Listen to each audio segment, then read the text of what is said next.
Now for our story. In the living room of her house at Malibu Beach, Kitt Meade faced Paul Cromwell. Paul had just asked Kitt a question which for a moment had sent Kitt into a panic, accustomed to guiding people's ideas in the direction most advantageous to herself. Now she was confronted with Paul's demand to know why she hadn't told him the truth, why she'd pretended that her reason for wanting Lisa Fenner's child was solely to protect him from possible unpleasantness.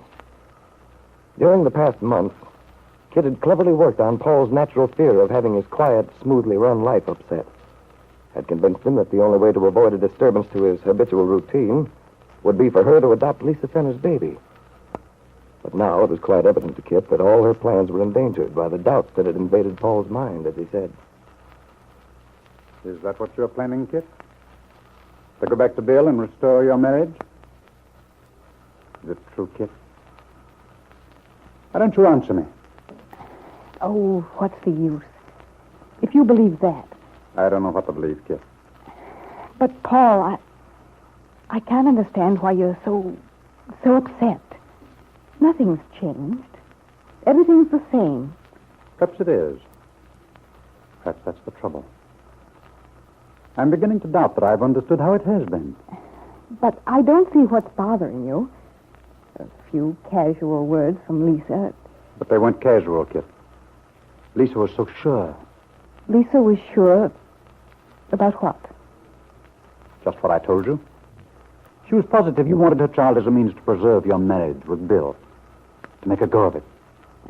Of course she was. Of course. Certainly. After all, that's what I told Lisa a long time ago. You told Lisa that? Why not? Surely, Paul, you must realize that I had to tell Lisa something. Something she'd recognize as a good reason. But, Kitt... I had to give Lisa a pretty strong argument under the circumstances. The sort of argument a girl like Lisa would understand. But why on earth would you concoct a story like that out of whole cloth? You could have told her something else. What, for example? Oh, anything? That is, you needn't have given her such a soul-stirring build-up about your marriage. For one thing, it makes it all worse somehow.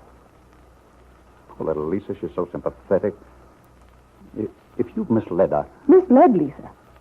I don't quite see how you can say that. You know yourself that Lisa was the cause... that if it hadn't been for Lisa, I wouldn't have had the accident.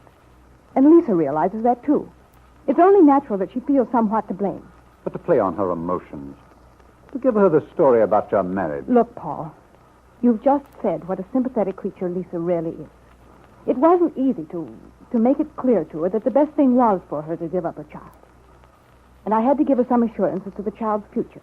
But She had to believe that her child would have a good home, that would have the things she couldn't give it by herself, a normal environment. Yes. Yes, of course. How else could I have convinced her? I had to tell her about Bill, how much he wants a child, how much it would mean to our marriage. It made her own sacrifice easier. She could feel it was all for the best. Yes, I can see that, but still You could hardly expect me to tell her the bald facts, Paul. I couldn't tell Lisa that there's every possibility that you and I will eventually be together. Oh, no. No, of course not. And yet, Lisa had to feel secure in regard to her child, to know it would have the sort of home she wanted for it, a father relationship, all that sort of thing. Can't you see that? Yes, kid, I see it. You're perfectly right, of course. I'm not so sure. What do you mean? I'm beginning to wonder, Paul, if it's all worth the trouble. After all, it's largely because of you that I'm doing it. I know that, kid. Believe me, I do appreciate it. It isn't very evident. You say that you love me, that all you want is for us to be together. You know that's true, kid. Why? What kind of happiness could we have if you're going to be eternally suspicious of my motives, never trusting me? Yes, I do trust you. Honestly. Always so concerned for poor little Lisa. Sometimes I feel I'm the one who's stupid. Judging from your attitude, I'm not at all sure you wouldn't like to marry Lisa after all. You know that isn't true. Well, Lisa, you know, she bores me. I'd be miserable with her. Forgive me, darling. I've just been on a bit on edge lately. Speaking of being on edge, how do you think I've been feeling? Ever since you talked to Mr. Griffith and he dazzled you with all his legal double talk, you've been no help at all.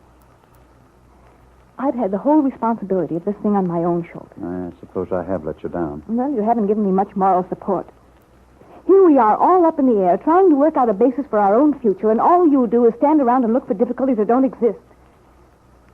If only you'd stop bothering about non-essentials and help me face the difficulties that are real. I've thought about it a lot, Kitt, but I can't see a loophole. Can you? Well, after talking to all those lawyers this afternoon, I can see there's no possibility of adopting Lisa's baby legally. You certainly don't imagine it could be done some other way. You wouldn't attempt to. Do it illegally? No, Paul, of course not. That would be foolish. Yes, it would. It would be dangerous, too. I realize that, but I can't believe there isn't a way out of all this. But how can there be, Kitt? You know what Griffith said. And apparently these men you saw this afternoon all said the same thing. The law in California is very clear. Yes, it's quite clear. But I haven't given up yet, in spite of everything. I have an idea. You have? Yes. I think I'll go and have a talk with Lisa. Kitt, I don't think you'd better. Why not? Well, I'm quite sure that Lisa would prefer not to see you. That may be true. But I'm afraid Mrs. Fenner will have to change her mind. Just this once. I'm not at all sure it's wise. Here you go again, trying to play both ends against the middle. First you're worried about your own welfare, then you're concerned about what happens to me. And now poor little Lisa must be protected from having to see me. Well, Kitt, I'm playing both ends against the middle, as you put it. Perhaps that's because I am in the middle. You tell me one thing, and Lisa tells me another. I'm supposed to believe you both. And to keep everybody happy at the same time. Poor Paul. You have a hard life, haven't you? And all you want is to have your own way. It's not that I want my own way, Kitt. I simply don't want any more trouble than necessary. Well, what makes you think my seeing Lisa would cause trouble? Well, for one thing, Lisa made it quite plain that she doesn't want to see you. Yes, I know. You told me that before. What's the other reason? Well, I don't know what you're up to, Kitt. You may have some harebrained scheme in mind. As to that, almost anything I think of would seem too daring for your conservative blood, Paul. Amused, Kitt? I was just thinking of a night in New York. Sure, it was frightfully funny. Oh, it was. Remember the night we went ice skating? Vividly. Well, there was a certain expression on your face as you slid onto the rink. A wary sort of expression. As if you weren't quite sure what would happen next. If I remember clearly, I wasn't sure. After all, it was the first time I'd been on skates in years. You made quite a decent showing, as a matter of fact. The thing is, your expression now is just as it was that night.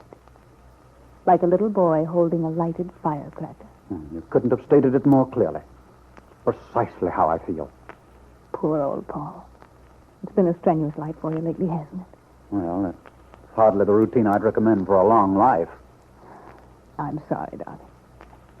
There won't be much more of it now. You'll see. Before long, everything will settle down again. I only hope so. But in the meantime, I must see Lisa. I wish you'd tell me why. It's just an idea I have. I'll tell you when I see how it's going to work out. Well, if you're determined, Kitt, I can't very well stop you. No, I'm afraid not, Paul. I'll go over tomorrow.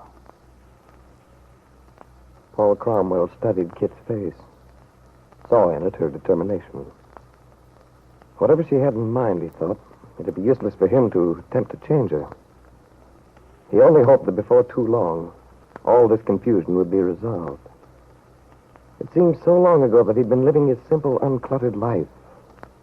If only Kitt wouldn't persist in an idea which was obviously not practical. If only she'd accept the inevitable. Now she insisted on seeing Lisa. What good could that possibly do? Paul shrugged in tired resignation.